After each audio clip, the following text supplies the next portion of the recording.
مُنذِرِينَ لِئَلَّا يَكُونَ لِلنَّاسِ عَلَى اللَّهِ حُجَّةٌ بَعْدَ الرُّسُلِ ۚ وَكَانَ اللَّهُ عَزِيزًا حَكِيمًا. لَٰكِنِ اللَّهُ يَشْهَدُ بِمَا أَنزَلَ إِلَيْكَ أَنزَلَهُ بِعِلْمِهِ ۖ وَالْمَلَائِكَةُ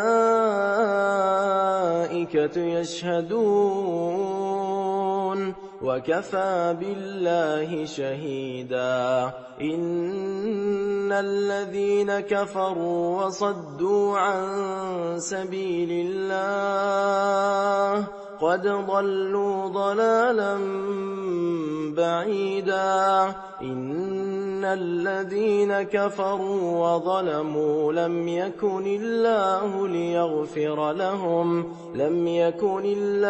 لِيَغْفِرَ